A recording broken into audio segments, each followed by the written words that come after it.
My name is Katie. I'm on the product marketing team. So I think I've probably spoken with some of you before, but I really work closely with our designers as well as with our product team to make sure that we're introducing the right features to our designers and also just gathering feedback to help us continue to improve the product roadmap that we have and our existing features. And then Brittany, do you want to introduce yourself? Yeah, so my name is Brittany. I'm a client onboarding specialist too. So I primarily work with interior designers. So a lot of you people on here as well. I work with basically getting to know the software. So this is a day-to-day basis, learning how to teach designers how to submit documents, how to send out, and also collect payment as well. So we'll go over a few different things on that today too. We have a really full agenda. This is all around project management. So I know, for a lot of you, this is maybe the primary reason that you're using Houzz Pro. So we will cover proposals and invoicing, a demonstration of our product clipper, especially for those of you who aren't familiar. That's a really, really great tool that we have. How to schedule payments and retainers, as well as setting up and scheduling purchase orders. And then we'll get into our project tracker, FFEs, the client dashboard, which is a really great tool to keep the clients you're working with in the loop on your projects. And then we'll get into some time and expense reporting, time and expense tracking, and finish up with the Houzz Pro Mobile App. So again, feel free if you have questions as we go through to put them in the Q&A, and we'll do our best to address everything. So Brittany, I'll hand it over to you. Perfect. So today what we're going to start off, usually before I dive into proposals and invoices, I always show designers about our awesome tool, the Product Clipper. The Product Clipper, if you're not already familiar, it's basically a great way to scrape all of your key information and move it over to a document over here, whether it be proposals or through invoices. So the first thing that you're going to do, since it is a Google Chrome extension, is that you would go to Google Chrome and you type in Houzz Pro Clipper. And you would click on where it says this Google one right here, this chrome.google, and the one that has this little couch emoji right here, the sofa. So you'd click on that. And then from there, what you would do is you would basically, instead of yours saying remove from extension or remove from Chrome, you would click add to Chrome. So it takes about, 5 seconds, if that. It's not very hard. But once it basically is added as an extension, when you're free to go to different websites on Google Chrome. So I went ahead and I pulled up and I went on Pottery Barn and I pulled up a product that I really like that I would like to clip for a client. So you'll notice that when you hover over an image, you're going to see this little blue link right here. So I'm going to click on this. Brittany, we're still seeing your Houzz desktop. Oh, let's see. You may have to share a different screen. Let me see. Yes. There we go. Perfect. So you're still going to see this blue little leaf right here. So when you click on this blue leaf after you've downloaded it, I'm going to click on that. What's going to happen is that this is going to pop up. And while let's see, the product clipper is loading, we'll let that load right here. So the purpose of the product clipper is to be able to move this information over to the right-hand side. I believe right now, it's just loading right now. So we'll give it a few seconds.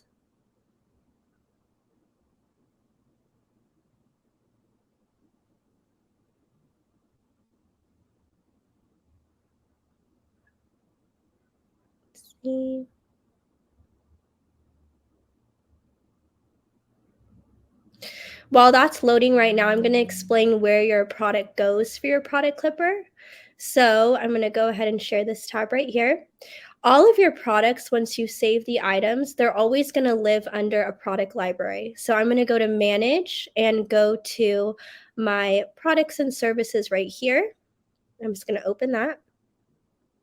And then I'm basically going to see a list of items that I've product clipped. So I'm going to see all these items that I've clipped from different websites.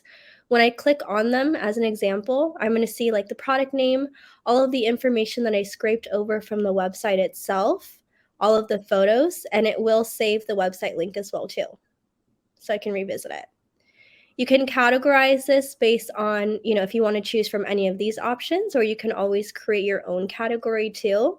You can also select it based on vendor as well. Okay. Alrighty. Do you mind, Brittany, just showing one more time how you connected to the clipper? Yes. If you weren't able to see your Chrome screen. Of course, yeah. Let me go ahead. Downloading it, correct? Yes.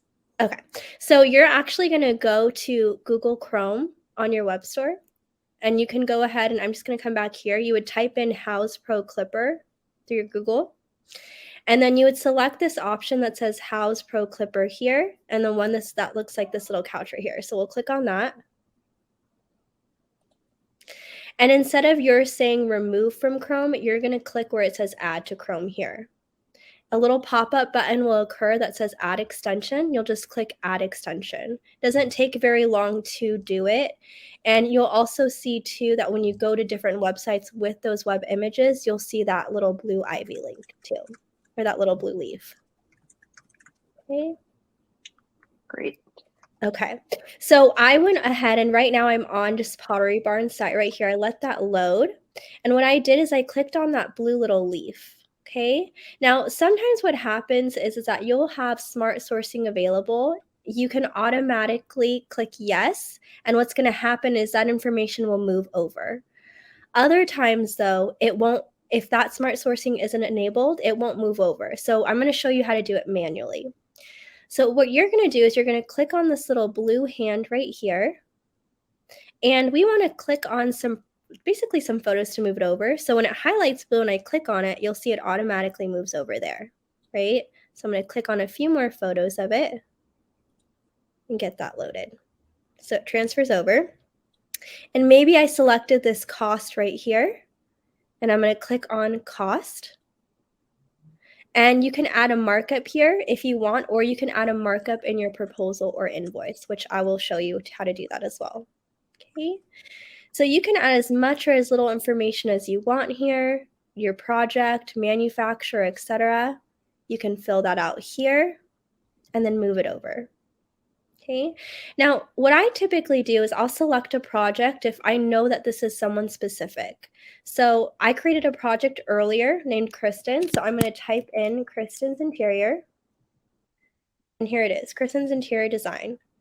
And if I had a room, I could select a room for her that this was for, or I can create and type my own. So I'm going to do living room. And then I'm going to click create living room. Okay. Now, once I have all this information, I'm just going to click this blue button right here that says Save to Houzz Pro. And it will give me a notification that it's been saved. And I can continue clipping items, or I could just go back into my Houzz Pro. Okay.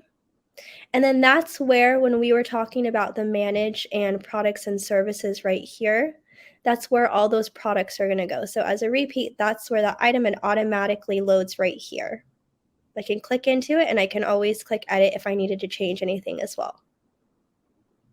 Okay. So if we don't have any questions, I'm going to move on to proposals and how those products move into the proposals and invoices. We do have a few questions actually. Is there a way to remove images and products from your library? The images entirely? Yes, if or the product in general. Oh, so you can archive it. So not delete it entirely, and you don't want to delete it entirely in case you used it for someone else, but you can select it and you can choose to go to options and archive it, and it'll hide it from that product library. Okay, great. And then a few people have mentioned that some websites don't work with the clipper, like Bill.com. Do you know if there is a workaround for those? If they don't work for some of the websites, you might need to input them manually. You can save the image as well too, but just always let us know and we can always look into it for you as well. Yeah, because we're constantly adding to that list of websites that the clipper does work with, so we can make sure our product team is aware of that issue. Mm-hmm. And then is there a way to keep the clipper loaded? It sounds like for some people, the clipper may be disconnecting and then you need to, log back in to have it reconnect. For me, I use it on a daily basis. So for me, it's kind of gotten used to me being able to use it. So it doesn't automatically log me back on. So in my personal, like what I've used, it's the more I use it, the more it kind of stays on for me. So if you can try logging on a little bit more frequently, it kind of remembers your past information and it'll log you on more frequently. Okay, awesome. And then is that product link available to clients when you make a proposal? You can give them access to it, but it doesn't automatically do it. And I'll show you how you can give them access to it as well. Okay, great. And then Valerie asked if we have a resale certificate for a product, should we be checking the box to collect tax? That's a great question. It's dependent. I think it's good would be dependent on what your bookkeeper says as well too. I have some designers that do that, and others that do not. So it's really dependent on yourself. Okay, great. And then let me just see. So someone asked if you do include those smaller preview images, do you find that those are lower quality images than in your tear sheets?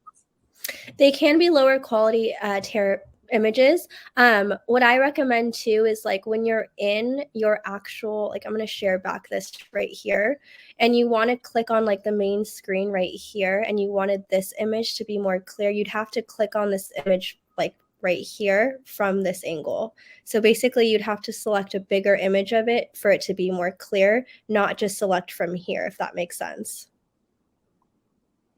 Okay. Got it. And then just a few more questions. Can you explain what that cost box is meant to capture? Yeah, so the cost box right here, it's basically meant to capture the price for your clients, so what the clients are paying. So that's why right here, this little markup section, it allows you to mark it up right here. This is going to be the cost of what the client itself is paying, and then you can go from there. Okay, great. And then is there a way to move product to different categories? You can move it to a different category. So when you are actually in your product library, it gives you the option when you select on this right here to go right here, and you can assign it to a different category. Okay. Great. I think we're good then for now. Perfect. So what I'm going to do is I assigned it to a specific project. So I'm actually going to go into the project for Kristen's interior design. So I'm going to click on this. And we're going to jump into proposals and invoices right here, and we'll get started.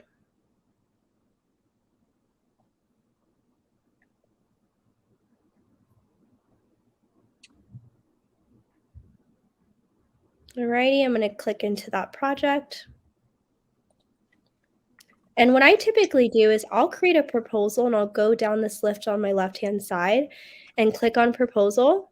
And there's a few ways that you can create a proposal, but today we're going to create it from scratch. So I'm going to click on this proposal section. I'm going to click new proposal and create from scratch right here. Okay. Now, a few things to kind of know is what it does is basically you have your general information right here. Now, if you clicked on this information, you can change the document info. You can add a document code if you wanted to, put in a document type as well too, change this title, change the document owner as well, or change any of this information too. Same thing with your client. You can adjust this information. You can also adjust this if you don't want it to say proposal, and again, adjusting your document code here.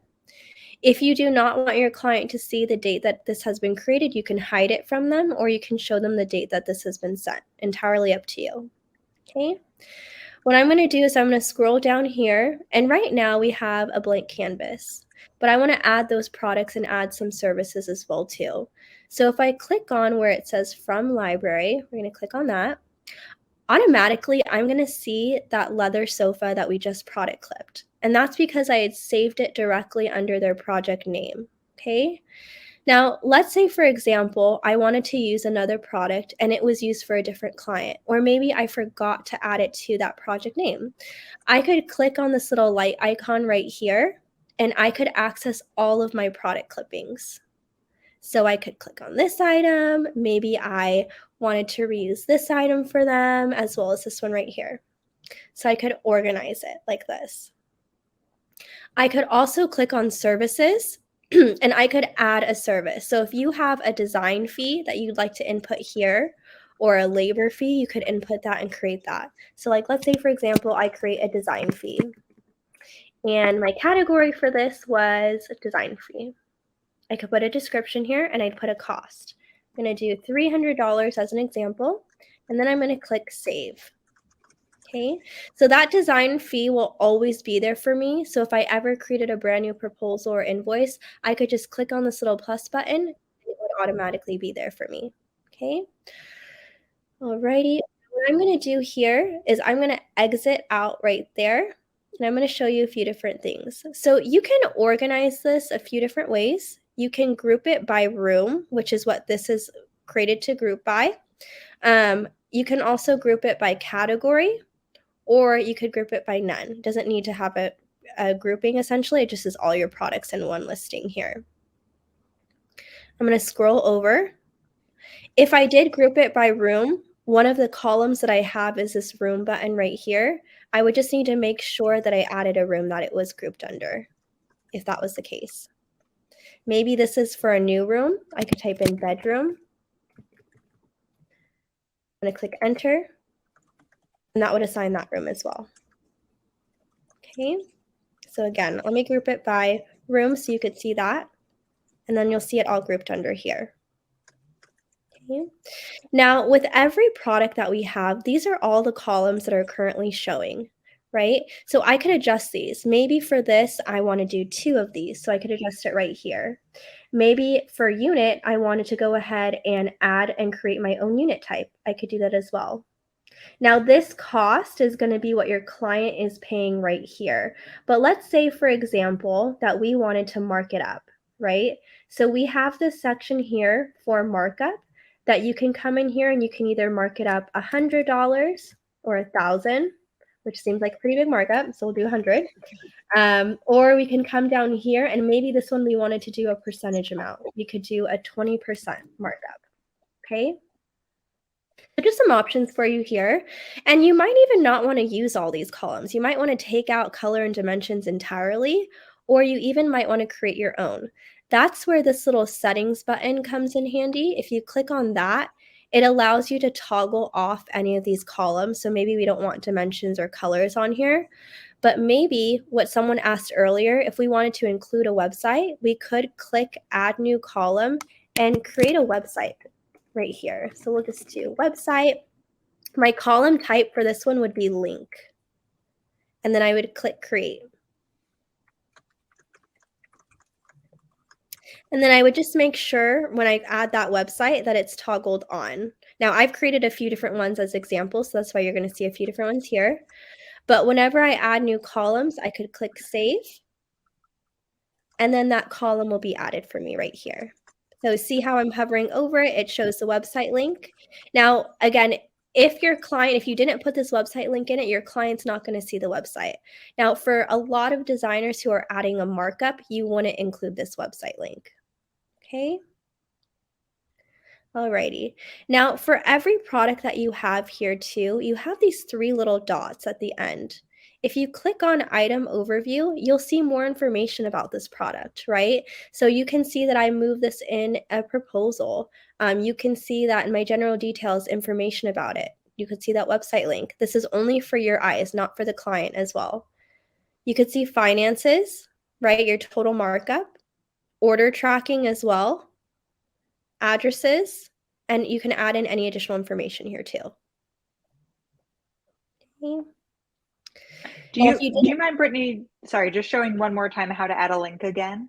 Yeah. So if you go to this little settings icon right here, you'll need to add a new column for a website. So when you're on the settings, you would click on the bottom of my screen where it says add new column, and you would create a column name. So you could label it website. The column type that you would choose is link right here. And then all you would need to do is click create. And that's going to create that column for you. And then what you would do is you would basically make sure that it's toggled on blue and then click save. So that's going to make sure that this column appears and that website link is there for me. Great. Thank you. Perfect. Alrighty, I'm going to scroll down a little bit. If you have not product clipped items, or maybe you just don't want to use the product clipper yet, you can always manually log in your product. So if we clicked on from library again, I know that we talked about how to add a service, but if you click on product, you can add a product here manually too. So don't necessarily need to use the product clipper, even though it helps you save time, but it is an option, and you can also upload images yourself too. And of course, when you save it, it would also save to your product library. Alrighty. I am going to scroll down a little bit so you can see more information about proposals. Now, you'll see right here this little tax entry. If you are adding tax, you can create a new tax rate here. So for your city or state, you'll put in that tax rate, and then it'll save right here. I have many examples, so you'll see that I can select one of these options. If I scroll down a little bit more too, you'll also see that this auto defaults to a deposit and upon completion for a proposal. If you didn't want to collect a deposit on a proposal, you don't have to. You could do that all in an invoice. You would just need to make sure that you're deleting this payment. Now, for a lot of designers, they want to collect a deposit because they want to, start working. They want to be able to invoice them later. So what they'll do is this is automatically pops up. They could request a deposit manually by clicking this button, or they'll keep this deposit right here, and they'll just say, maybe the due date for this is the 26th for the deposit. And maybe for the other, it'll be upon completion. So this, we won't put a date yet. Okay. Now, when we're referring to this information here, which we'll get into a little bit more, when we share it with the client, if we have enabled them to pay, they can pay through ACH or credit card. If you, maybe they paid you through cash or Venmo or check, you can always log this manually. You would just click where it says log payment, and you would say exactly how they paid you. Maybe for this one, for the deposit, they paid us through Zelle, and we can send them a receipt and click done. Okay, so we have received a deposit as well. Again, like I said, if you sent this to your client and enabled them to pay credit card or ACH, this would be automatic, so you wouldn't need to worry about this. Okay, and we'll get into this a little bit more when we get into invoicing too. So let me scroll down a little bit so you can see the rest of the features of a proposal. Now, with a proposal, you can attach files, and you can also attach terms and conditions as well. You can even label this contract if you wanted to, if you preferred that. Same thing with memos. You could add a memo here too.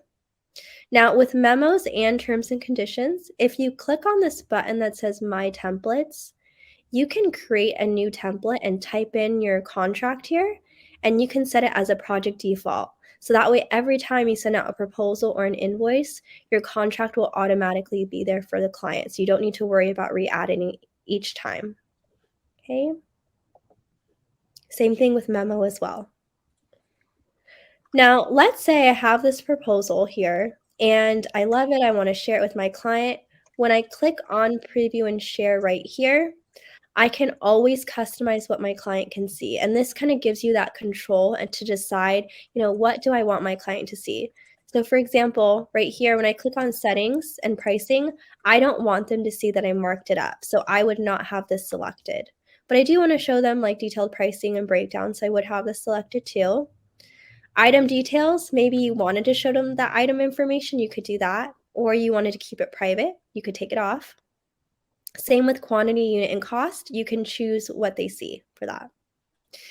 Now, a proposal is really, really helpful because proposals allow you to grab an electronic signature and approve per line item.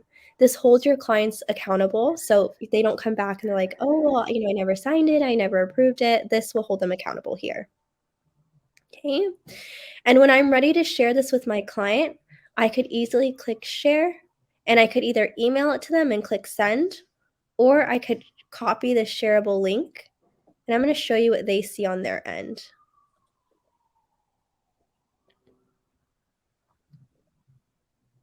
Okay, so what they're going to see is they're going to go through these lists of products. They could even click into it and scroll through for a bigger photo option too. And they could approve, they could decline items, they could go through this entire list right here, and they could select. Now, once they've approved and declined, they need to click submit. And if we have enabled them to grab an electronic signature, they would sign it back here and click save.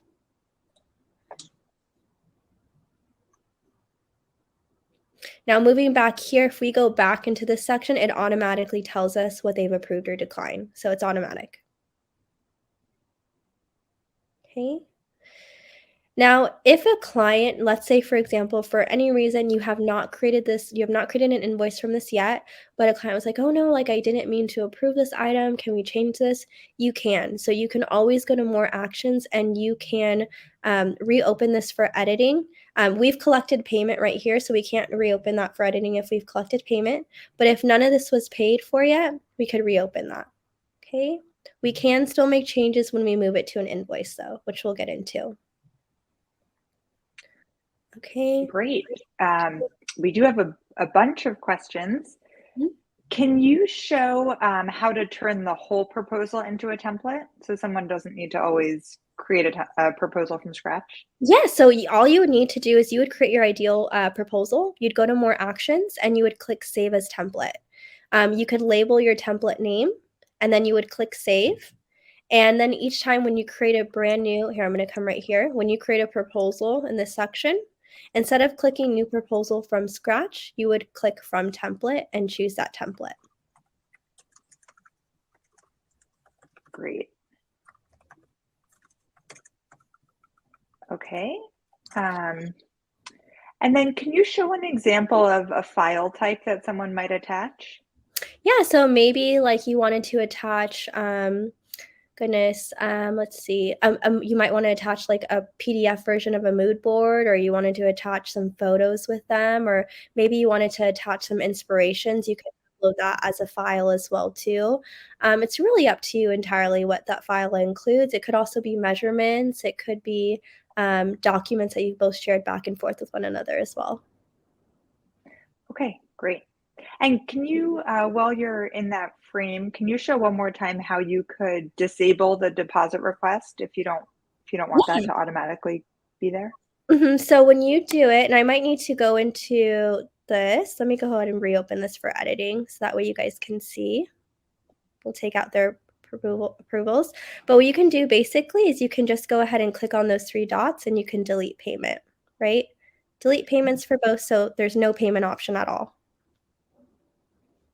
Great. Okay. So yeah, if you prefer not to have a payment, especially on an initial proposal, feel free to just delete that section. Mhm. Is the website link automatically populated from the clipper?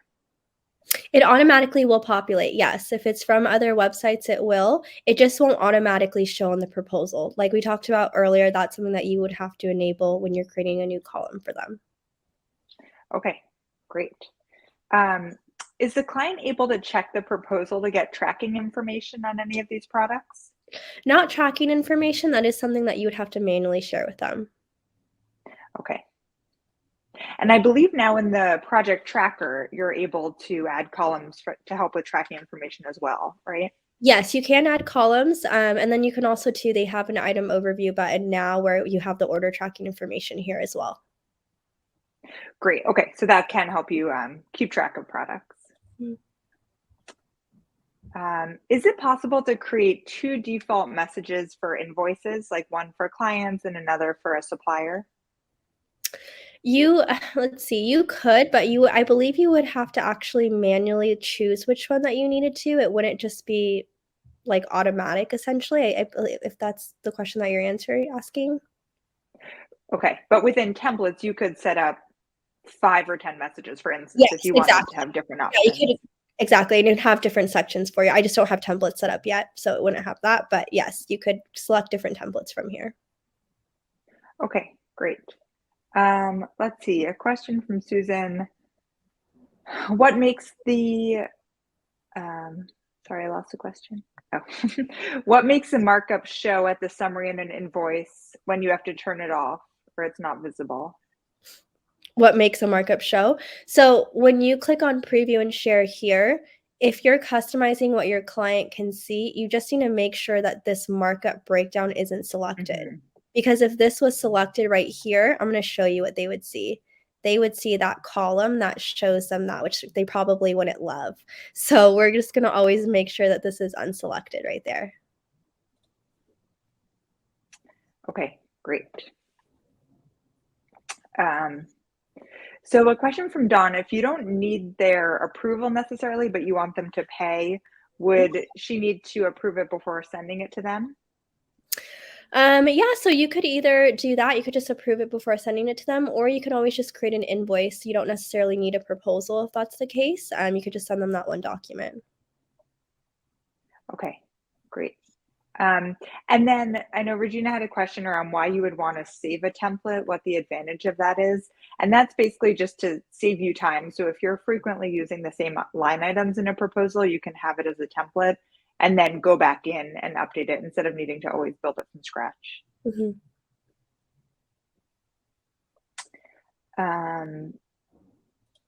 Okay, let's see. I think we're good to keep going for now then. Awesome. So what I'm going to do is I'm going to take this proposal and I'm going to create an invoice from it. I'll also show you how to create an invoice from scratch, but typically if you are creating this and using a proposal first, want to make sure that this is approved first. So we're going to approve it. And it will not turn into an invoice unless this has been approved on a proposal. So we're going to click create invoice. Now all that information transfers over here. So very similar, kind of looking a little bit to the proposal. Again, just like the other one, you can change this document information as well too. It's going to tell you that it's been linked to a document. That is going to be meaning that it's linked to that proposal. So if we scroll down, you're still going to see that we can make all these changes if we needed to, right? So maybe from library, if we had to instead like add another product here, we could do that as well. Or we could also delete something if something had changed too, right? I can remove it from a column. Okay, so these are pretty similar. I'm going to scroll down here. Now, this is where the payment section comes into play. So if you wanted to request a deposit from an invoice, you would just click request a deposit and you would choose a dollar amount or a percentage amount that you're requesting. So you may want to do 30% for the deposit and when it's due by. I would say the 27th and click create right here. Okay. There's also another way too. You could continue if you wanted to break this down further. You could also just click schedule payment and you'll notice that it breaks it down even more so right here. And then from here, you would adjust the dates that everything is due by. Make sure it's not all due on one day. That would be a little stressful. So you have this information here. Now you could also rename this if you don't want it to say payment 3. You could rename it something else too if you wanted to. And this is where payments come into play. So we kind of touched base on this in a proposal as well. Now, again, like I said before, if you've enabled your clients to pay through ACH or credit card, when you click preview and share, they'll have those payment options here where they could click pay now and they could pay directly from here. Okay. Otherwise, what you would need to do is kind of similar to last time as well. You're logging the payment manually. So maybe for this one, we know that they paid this deposit. We'll click log payment and then we'll say how they paid this. They paid through Venmo as an example. Send them a receipt and click done. Okay. And then maybe the rest of the payments they need to pay manually as well, or they need to pay through ACH or credit card. All right. Very similar to proposal as well. You have files, terms and conditions, and memos as well too. Also on a proposal and an invoice, you have an activity stream at the very, very bottom. You can see when when you've sent over the document, when a client has seen the document, when they've approved it, when they've paid, you'll see all of that in your activity stream. Now, similar to a proposal, when you click preview and share, you can customize what your client can see. Again, we always have control of what they can see. Very similar to proposal. Difference is that the approval, one of the options it gives you is issue upon sending. Typically, you're going to wait to issue upon sending because once you click, you issue that invoice over, your document is locked. And that's for tax and document purposes. You cannot make changes to that document.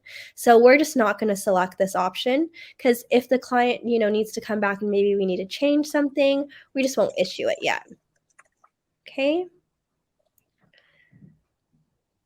Alrighty, and that's for a basic invoice. Any questions on the invoices? Yes. So some of these carry over from proposals as well. So how do you enable an electronic signature? Electronic signature. So that would be under where you customize what a client can see. So for example, if we're going into that proposal right here that we were in earlier, I'm just going to click into that proposal. When we clicked on preview and share, remember it says customize what your client can see. The approval section, we have to select electronic signature right here. Got it. Okay. Great. Thank you. And then are you able to do multiple deposit amounts? I'm sorry, it's a little bit loud where I'm at. Give me 1 second. Sounds like a lawnmower. I know, they're choosing to do it at their best time. 1 second, guys. I'm going to stop sharing this. Sure. And I'm going to... One question I see we've gotten, if you can use the clipper for mood boards as well. So you definitely can. If you clip a product, you can use it in a mood board. You can use it in proposals or a room plan. The only place you're not able to use them at the moment is within a 3D floor plan.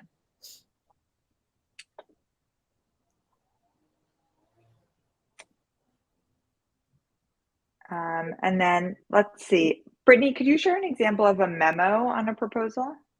Yeah, so I'm going to go back to edit right here. Let me see. So this has already been approved, but when we have that memo section, an example would be like, you're paying the deposit. This includes, half of this amount. It could also mean too that it would be like saying, we charge for a restocking fee or, any additional charges, or maybe this doesn't include your shipping cost. So maybe that would be an example of a memo as well. If a client declines a product, will that product just disappear if you transfer over from a proposal? Yeah, so it'll tell you that any declined products won't move over to an invoice, which you don't want them to, and then it'll take those out for you automatically. So if a client pays through credit card, can you see that someplace so you can input it into the invoice? Yeah, so you can always see like how they paid when you're logging the payments, essentially when you're clicking into it. You can always see like under manage as well too, and financial reports. This basically gives you payment report. So for example, this payment report, if you view this report here, you can see exactly like if you wanted to see for a specific project, you could like narrow that down. You could also see based on date as well too. You could do that. And then you could see exactly the amount that they paid, how they paid, what was invoiced, reference number as well too. And if you scroll over, you're going to see bank transfer date, total bank transfer, etc. Okay, great. Is there a way to send clients your contract from Houzz Pro and then have them electronically sign it? Yeah, so basically what you could do is you could always create like a new proposal, and you could go ahead and it's kind of like a little bit of a workaround, but I've talked this through designers. So you could click new proposal and create from scratch. If you just want to send them the contract itself, you can always just label this contract and adjust this here. And then again, you would add that contract, either terms and conditions here, or you could upload it as an image through here. So they only see those terms and contracts or agreements. And when you click preview and share, that signature will apply for that contract as well too. Great. Are you able to delete proposals or only archive them? Only archive them, and you only want to archive them because they could be linked to another document, or we don't ever want to delete documents entirely because that may be a mistake as well. Question from Carrie here. If you for instance, estimate the freight on an invoice, but then you need to actually change it to the correct amount. How can you edit that? So the invoice, you can make changes to it. So if you're talking about an invoice itself, we never issued it. So it's still, let me go in here and I'll show you exactly to what I'm referring to as well. Let's go in here.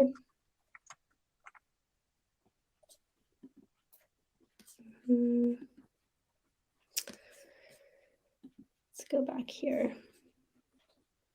See if it loads.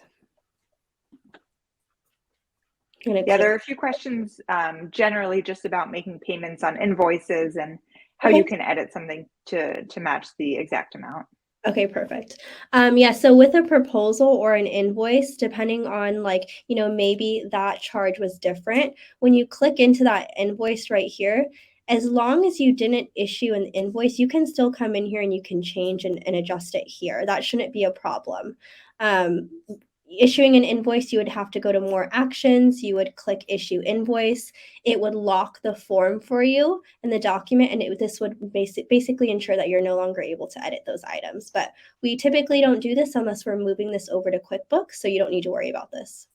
Can you go over how you can add a tax for a specific state? Yep. So every time you're in like a proposal or an invoice, you'll see that option where it says tax right here. If you click on this little button right here, all you'll need to do is click create new tax rate, and you're going to enter in the state. So we'll just put example. We'll put state. We'll put the rate. Maybe it's 7%. Agency, you could create your own. You just type it in. We'll just make up an example.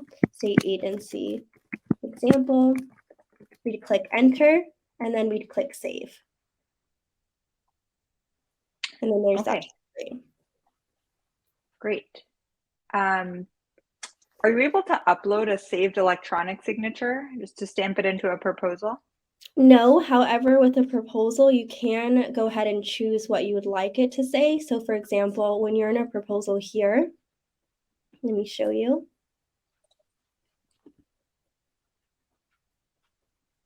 We'll click into one of these ones. You can scroll down towards that where it says electronic signature. You can click on this, and you could either write out what you're wanting or like written. So you could write out yours, or you could do a text format and put in this too. Up to you entirely. Okay, great. And can you just explain a little bit the difference between sharing and then issuing? Yes. So sharing this, let me go into that excuse me, that invoice for us as well. We'll click on this one. When we share a document with someone, it doesn't mean we're issuing it. Sharing just means that we're allowing them to see it. We can still modify it essentially. When we issue an invoice, the whole point of issuing an invoice is to be able, for the most part, to move it over to QuickBooks. When we're just sharing it, you'll notice that we can still change things like this, right? So if they wanted to adjust this, or maybe we wanted to take this out, we could go ahead and change it. So even if we shared it with them, it doesn't mean we issued that invoice over. When we issue an invoice over, however, and we want to move it over to QuickBooks, you would need to go to more actions, click issue invoice. And I'm going to do it on my end just so you can all see. When we go ahead and we click confirm, of course, we'd read this. We'll no longer be able to edit items. This cannot be undone. It's for tax and accounting purposes. We're going to click confirm. Now this document is basically locked, so we can't change any of this information, right? And so if you don't need to move it over to QuickBooks, there's no reason for you to issue it. You can leave it as is in draft mode. Awesome. Thank you. Yeah, I know there's always just a little bit of confusion between those two. And does a client need to have the dashboard set up in order to receive a proposal through Houzz Pro? No, you can always just share it with them when you click preview and share, and you can send it to them and click share this. You don't need to have that client dashboard set up essentially. Entirely up to you how you'd wish to share it with them. Okay. And then is there a way to make sure that the tax on shipping is on? Maybe you can show quickly how you can access that in your default. Yes, so tax on shipping. So like when you have it here, right here, it's taxable. You can choose, this one is locked now. So see how we can't make any changes, but what I'd have to do just to show you guys too as well. I'm going to go on to here. One of the columns it gives you is that option for taxable. So when I click on an item, let's just say I add one item right here. This one, we'll scroll over. Taxable, it would be under shipping as well. So I just need to make sure it's selected to all. Okay. And back when you set up your account settings, there's also a way for you to default whether it should be taxable or not. So you can also have it apply overall. You don't necessarily need to do it within each line.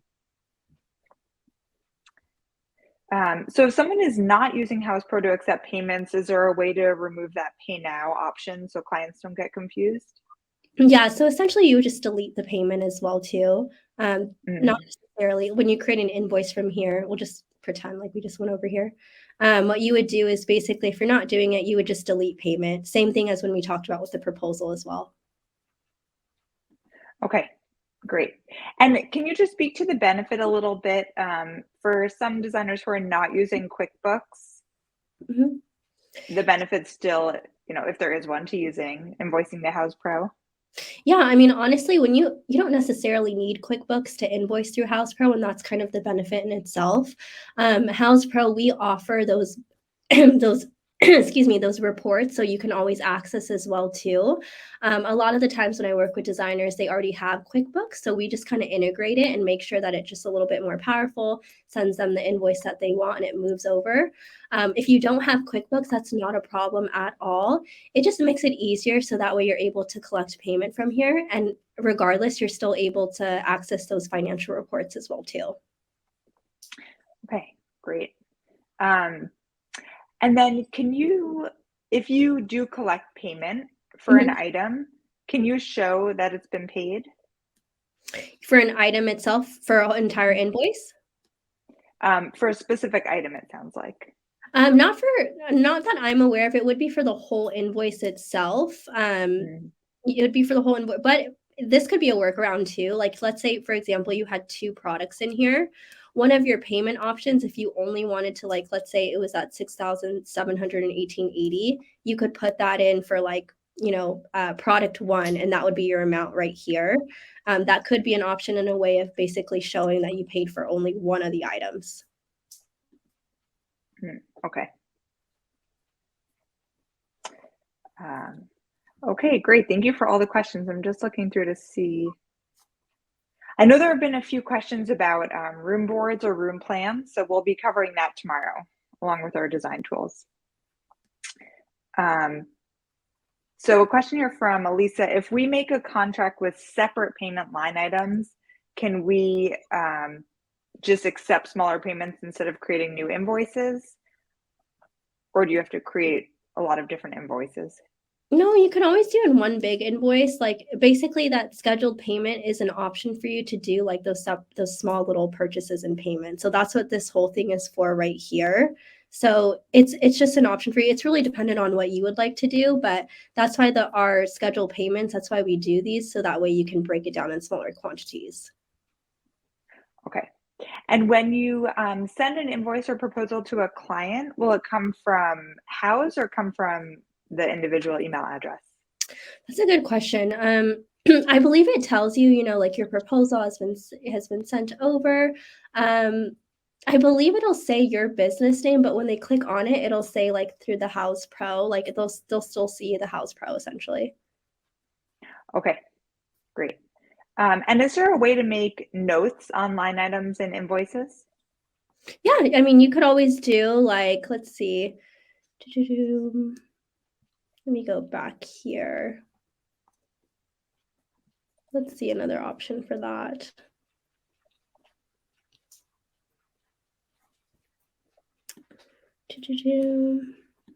Not directly on the document itself, because that's where you're putting like notes and everything for yourself. It would mainly be putting like notes right here in this note section that I would probably recommend. Okay.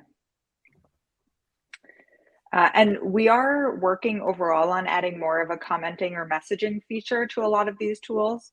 So that's something hopefully later this year where you could be able to go in and add messages or add comments either to clients or just internally. So just another question on sharing and invoicing. If there is, a recommendation for when you're integrated with QuickBooks, is it better to share or issue? And once an invoice has been paid, will it be automatically pushed to QuickBooks? So basically when you're in an invoice too, it's not going to automatically issue an invoice unless you've manually clicked on it, or if you've selected that option for your settings.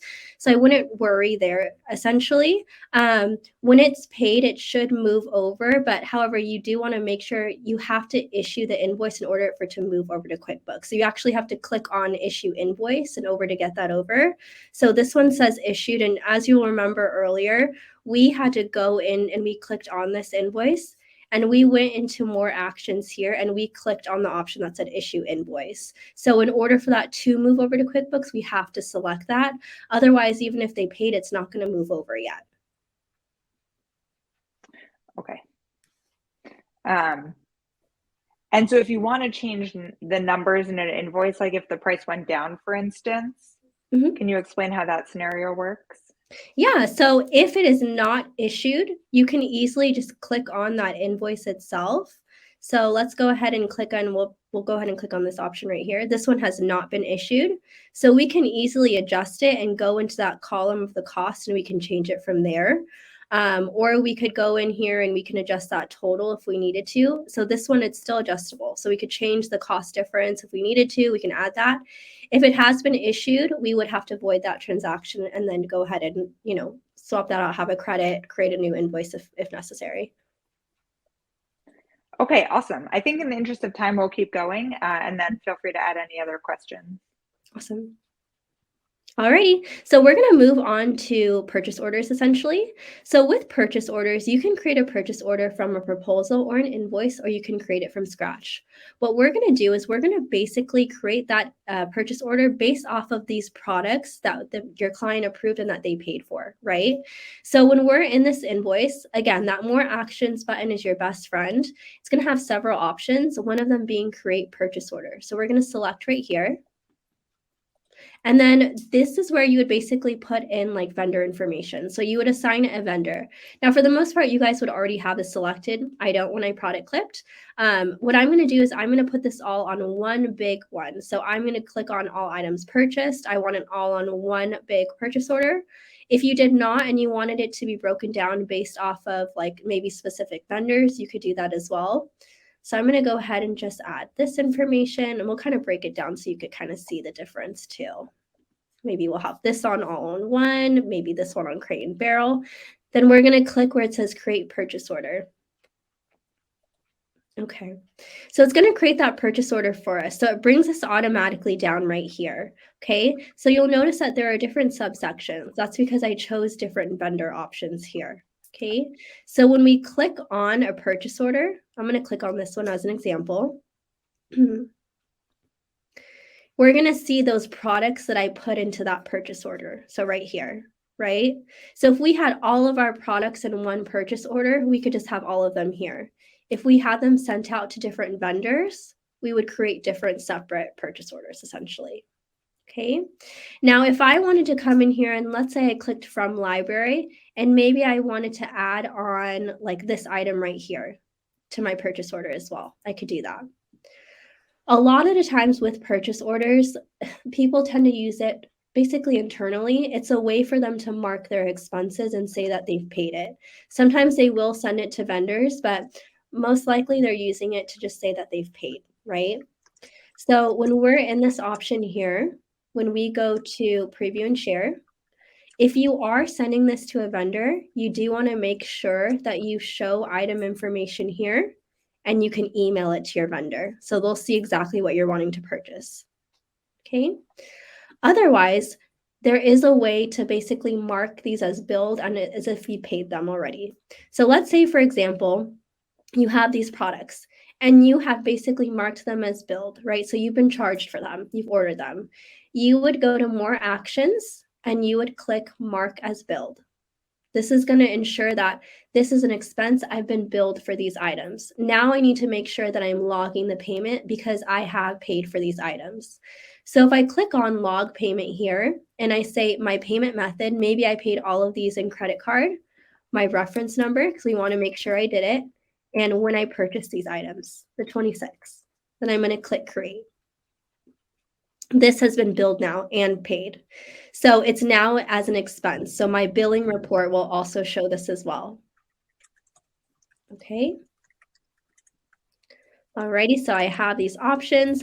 Now we can also say, we can go to our right-hand side right here, and we could say that they've all been ordered, and we can note that here. We could come in here individually. Maybe this item is different. Maybe we found out this has been back ordered. So I could click on item overview, and I could click on order tracking here, and maybe this one has been back ordered. So I would note that in here. And I could also say my order date. Maybe I ordered this on the 27th. You could also fill this information out even more so, but for right now, we'll leave this as here. Okay. This information here, all items purchased, this is your vendor information. It can say who you're shipping to as well too, which is basically your client. You can also edit the address too if you want to input like your information here or change who you're shipping to. Again, like I mentioned earlier, this could also be for more internal use as well too. Okay. Any questions on purchase orders? Let me see. So a question here, if purchase orders can only be created after the invoice? They cannot. So actually you can create a purchase order at any time. So I use that example to kind of show like the flow a little bit, but you can always go into the project itself and you can create a purchase order at any moment. So let me go in here just to show you. So you could either at any time go to purchase orders, create a new purchase order and create one from scratch, or you can create a purchase order based off of a proposal. It doesn't need to be directly after an invoice. Okay.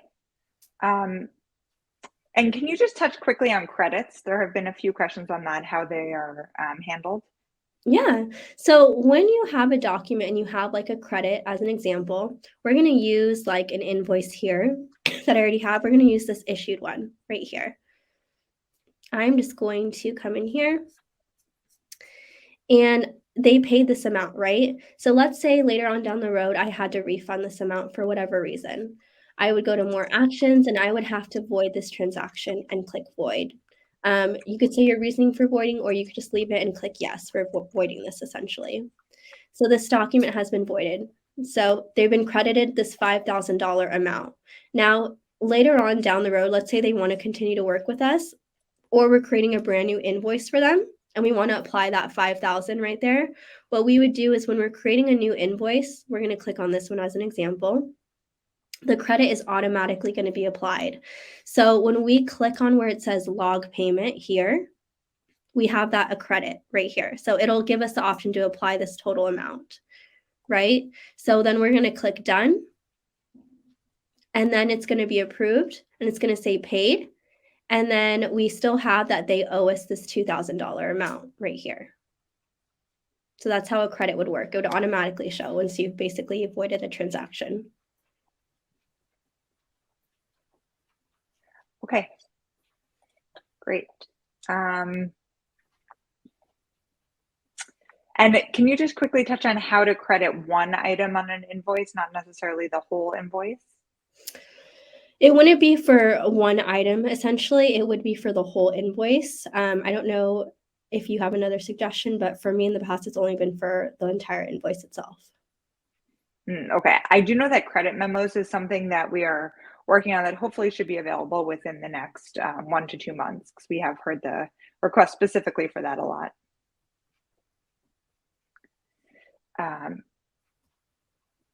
Okay, and then let me just see this question. Is there a way to manually create a credit? Not necessarily to manually create a credit. We do have a section here, and I'll show you as well too, under where it says retainers and credits. These are only going to be retainers that you would manually input. Credits would be taken from those invoices. Okay, got it. So I know there's definitely a lot of feedback here, and I'll make sure that's shared with our product team so we can get credit memos out there pretty quickly. Mm-hmm. Okay, cool. Let's keep going for now. Perfect. So now that we're here, we're also going to touch base on retainers as well. I'm going to click on new retainer. And before we get started, as most of you know, retainers are a way for you to collect payment regardless of whether or not like a homeowner continues to work with you. So maybe you've collected a design fee, regardless if you want to continue with them or if you're a good match, you still have been paid for your time. So if you click on new retainer here, we're going to click on that.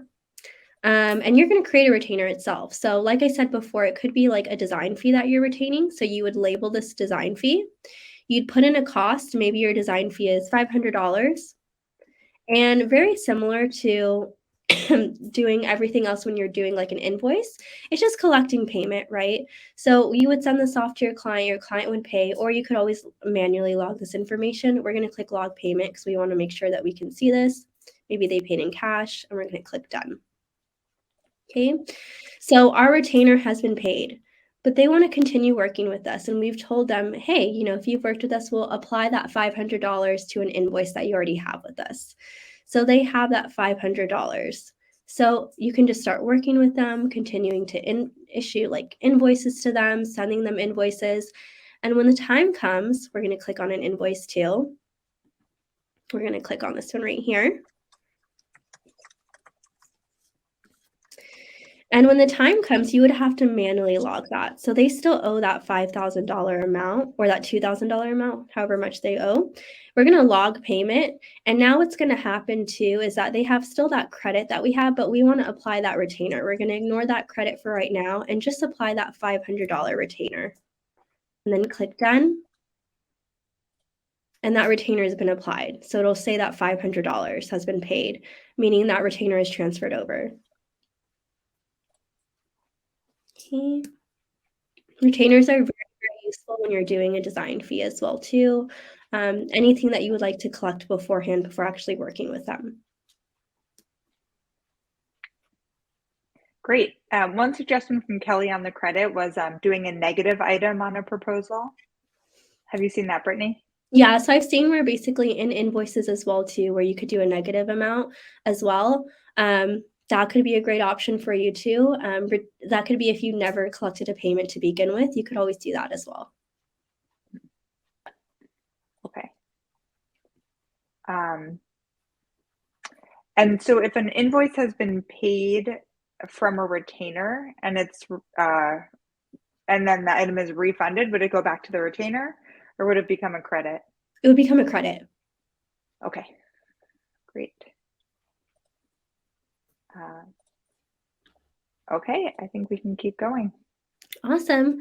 So let me go back into the main project. So we've gone over, for the most part, payments, invoices, proposals, retainers, all those good features. One thing that we go over too is Project Tracker as well. Project Tracker is fun. This is like basically a place where it's kind of like your organization tool, right? So you can see where all of your products are within your document. So let's say, for example, you wanted to see all of your products that were approved, right? So we can narrow down all of our products that were approved.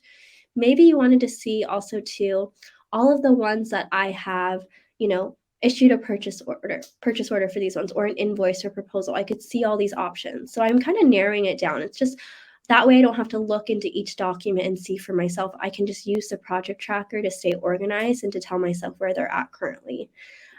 You can categorize this as well too. You can view it upon category. You can also select all of these options or even just one, and you can export it download it as an Excel spreadsheet, FFE schedule, or a Dare sheet as well too. Completely up to you how you'd like to do that. Again, this is all to make it very organized for you, ensure that you have all the proper information moving forward as well too. You can also click on the item itself and you can see exactly where it's at. So for this one right here, we only put this in a purchase order, so it'll tell us that. And then there's always too that general information that we always have as well. So this is just a good place for you to keep organized and just keep track of those products or services that you have too. Okay. Any questions on this aspect here? Not so much project tracker, but just a few additional ones on payment. If a client is paid by credit card, can you refund via that same method? I don't know if it's directly through Houzz Pro. You might have to talk to your bank to refund it directly through them. Would you know that, Katie? I'm not sure. Okay. Yeah, I think for the most part, you would have to talk to your bank, and they would refund it. This is more for documentation. Okay, got it. And then can you just confirm that the purchase order is at cost? It doesn't include the markup that you charge the client? Yeah, it doesn't include the markup. It's only for the product itself. Okay. Great. Let's keep on going. Awesome. So now that we have all this information, we have what's called a client dashboard. So you'll notice that in each subsection, you'll see preview client dashboard, mood boards, you'll see that as well too. Room planners, you'll see that as well. It's always at the top of your screen, right? So when we click preview client dashboard, this is kind of like a client's mini way of kind of being a little bit more involved. Like I said earlier, you don't need to preview a client dashboard in order to send them a proposal or an invoice. It's just kind of like their own little format to make them feel like included in it, gives them some information. So it'll ask us on the right-hand side, would you like to share totals? So we could share total outstanding, paid, if they have a retainer balance, available credit, which they do, to show them all that information. Now with everything that we have, we could just click send and send this off to them so they could view all this information. If we had shared like, excuse me, finances or any files as well too, they would see that information. Right now, we haven't given them access to anything. Now, when you give them access to certain things, like let's say, for example, we'll do timeline. This is a great example. We won't dive too much into this, but when we share it with them and we give them access, we have the option to give client dashboard view. We want to give them detailed access, right? So now when we click preview client dashboard right here, we're going to click on that. And now that timeline feature is available for them. So each section, you can give them access to it. It's not all defaulted because, of course, sometimes you're going to want to keep some information private. But if you wanted to share some information with them, you could give them access. So whichever you're wanting to do, when you have all your information, you would just click send, and they would get this little dashboard right here and your contact information there too, if they wanted to send you a message through here too. Or you can always send them a link too, and then they can access it through there. Okay, so client dashboard is just a great little way just for the clients to have their own little view of everything as a whole, because you have all this entire system. You also want them to be able to see some things as well too. Okay. A question so far? Let's see. This was a question. It's about timeline, which we will cover tomorrow. But if you can do a timeline of all the projects, not necessarily within each project. You can. So if you go to manage and you go to where it says timelines here, you will be able to view an overview of all of the projects that you currently have, not just the one project itself. You can view in Gantt view or calendar view. Okay, perfect. And then for the project tracker, is there a way to use that to show the overall budget? Not for the budget for this one, but we do have a subsection for financial overview at the very bottom of your categories right here, where you should be able to see that information here. Yeah. And then the room planner, which is another tool we'll go through tomorrow, is that's probably the best way actually to see the budget of all the products that's been allocated for a specific project. Mm-hmm. Okay, let's keep going, and then if we have time at the end, I'll get to some of the remaining questions. Okay, perfect. So we're going to go over time and entry. This time and expenses as well too in the stopwatch feature. This is going to be, personally, like I love this feature, so I hope you guys will enjoy it as well too. a few cool little things about it. One thing, when you're tracking time, you have one of the options for a little stopwatch feature right here, which you also have on the app too, which we'll get into. When you click on this little stopwatch feature and you click Start Stopwatch, this allows you to select a project that you're working on and what type of service you're doing for them. So maybe right now we're doing travel for them. So I charge, let's say, $50 an hour for travel, and I could write in my own description of what this entails. I would just click Start Stopwatch, and then I would start driving. I'd basically start traveling for them, start doing my thing. I don't even need to worry about tracking my time because it's doing it for me. Okay. Now, while that's doing that, you'll see that it keeps going up here. The other way of doing it is to manually log that information. So if you go to Manage right here and you go to Time and Expenses, we're going to click on that. Now we have these options where we can manually put in that information. So maybe we didn't use that stopwatch feature. If we click on where it says New Entry right here, and we'd select a project it's for, we'd search up the Kristen's project. Oops, here we go, Kristen's Interior Design. Let's see. Select it right here. Team member, you could assign it to a team member. I'll just assign it to myself right here. A service, you could select any of these options, or you could type in create your own. For this one, I'm just going to do design plans. Maybe I charge $200 during this time, and maybe I did it for 3 hours. So I'm going to put in my time right here, and then I would click save. Okay, so that means that I manually input this information here. Now, meanwhile, my time tracker right here, my stopwatch is still going. So if I click on this and I clicked log time, it basically logs right here. So if I refresh this page, it's also going to show entries. So you'll see that here. Now, maybe I made a mistake. Maybe I forgot to stop my stopwatch. Just so normal, we all forget. You can click into this and you can change. Maybe instead of 1 minute, this would be 2 hours. I was traveling for them. And then I'll click save. Okay. So typically, some designers will wait until maybe their time is up with them, maybe until they want to invoice them as a whole. They'll basically build those entries up and they'll put them on one big invoice. You don't have to, but we give you the option.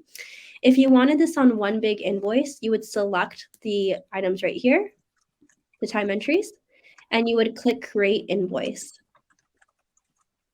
This would basically create that invoice for you, that general invoice that we talked about earlier, and there's that time for us too, right? You can also manually click from library and add another service as well too, or time manually if you forgot to put something in here. And same thing goes as a regular invoice. That's when you'd collect and log payment as well. So your time and entry. Now it's important to note as well, I'm going to go back here. Once we basically converted this to an invoice, we cannot go back. So it says this item has been invoiced. So I cannot reselect this to put this in another invoice. So that's going to be logged for us. But that invoice that we just turned it into, which I'll show you right here again so you can see, I'm going to click into the project name. I'm going to click into invoice right here. And so there's that 749, which is the time and entry.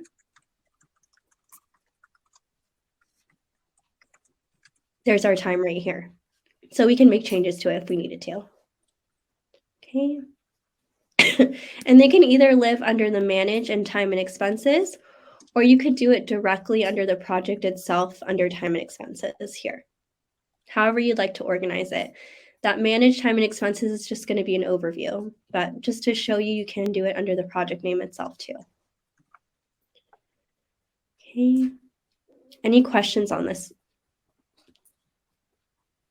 Let me look 1 second.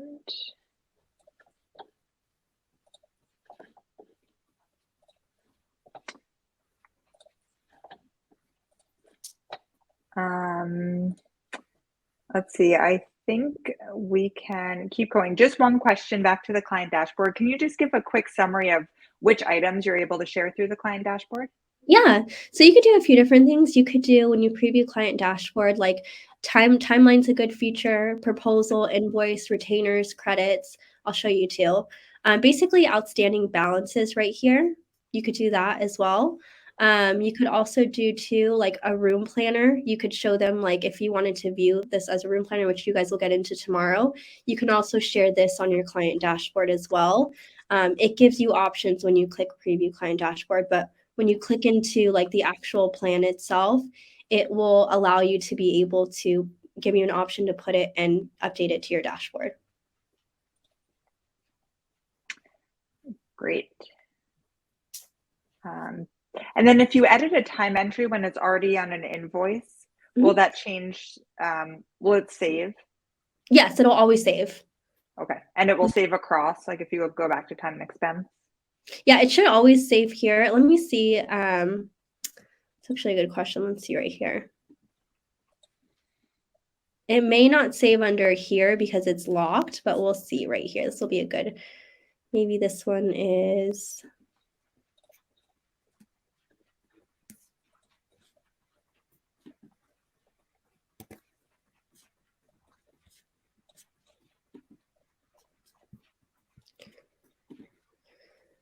Let's see. Oh, let's see. So it looks like for this one it didn't, but it will save over in that invoice section. Okay. Great. I think we only have maybe one other topic. So why don't we do that? And then if we have a minute or two, we can wrap up the Q&A. Yeah, so I think we're actually going over just the, let's see, the Houzz Pro app. I did want to show you guys too, which is very helpful. So underneath here where you have video tutorials, there's a whole section on the aspect of the mobile app right here.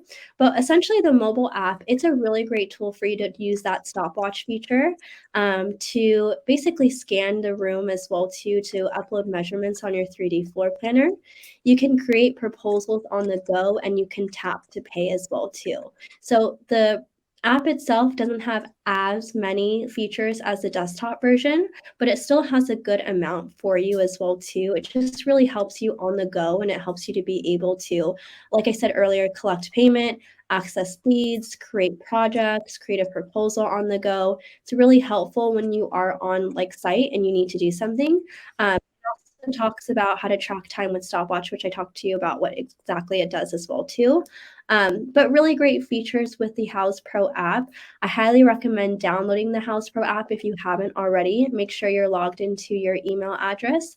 Then you'll be able to utilize all the features that we have on here as well too. And then also too, you'll be able to kind of have fun with it, you know, especially when you're utilizing like the scan measuring for the 3D floor planner as well too. That part is really, and all those, like, it's really fun too, because I'd always tell designers and they always come back excited. But whenever they basically use and scan a room, those measurements will automatically upload to their desktop mode too, so they can access it through here. So Houzz Pro app has many benefits. I highly recommend downloading it again, utilizing any proposals that you have, using that tap to pay as well. It'll make things a lot easier for you, and it'll definitely be more resourceful and helpful too. Awesome. Okay, well, thank you. We do still have a few minutes, so we can just try to get through some of the additional Q&A. Okay. So question from Donna, is there a way to charge hours against a retainer and then show a balance on the retainer? Let's see. Not necessarily at the moment. I believe, Katie, I don't know if you could answer that right now, but from what we've had and what we've done before, it's kind of been like almost like we've had to adjust a few things. So nothing would go against one another. It's almost like you're using like negative balances in a proposal and an invoice too to kind of show the differences as well. And you log in that information manually. Okay, yeah, but that's a lot of these are great suggestions that we can pass on to our product team as well. Mm-hmm. And is there a way to keep a library of your favorite vendors?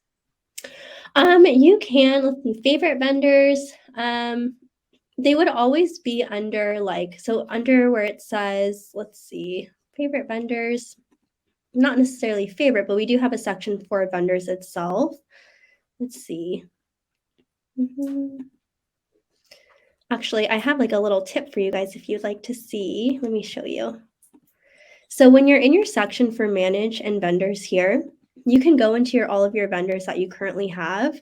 You could create a category for it, and you could also go to options too, and you can import all of your vendors. One of your categories, if you choose from these options, you could just kind of label it as you please and then select it based off of that.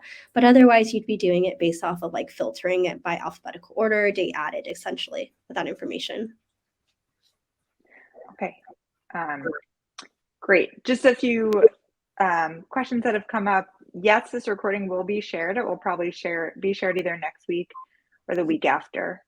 And then some of the questions coming in around room scan and LiDAR we'll cover tomorrow. There's a question if all the scanner options require LiDAR. The answer is no, but if you do have LiDAR, which is basically available through the newer through the newer iPhones, I believe it's iPhone Pro models 12 and above, they do have LiDAR, so that makes it just a much better, more accurate experience. Let's see, is there any way to hide archive projects when you're entering time? Yeah, so archived projects are always going to be hidden essentially, because what it does is it automatically defaults to active. So they're always going to be hidden if they are archived. You would need to click on archive to see everything. So that would essentially do it automatically for you. Okay, great. And then if you're adding vendors, for instance, this is a question from Pamela. I think she just wants to make sure that it wouldn't be shared with everyone, right? Like you select what goes to your client dashboard. Yes. It's not automatically visible. Exactly. So that's why when we talked about when you're sharing proposals, you have to literally click send, click email, click send again, or when you're viewing it on a dashboard, you have to give them access. So you are manually doing that information. None of the information, like any information you don't want them to see, you have complete access to. So don't worry about that. Okay, great. I know we just have, it looks like another minute. So let me just go through these quickly. Thank you everyone for all the great questions.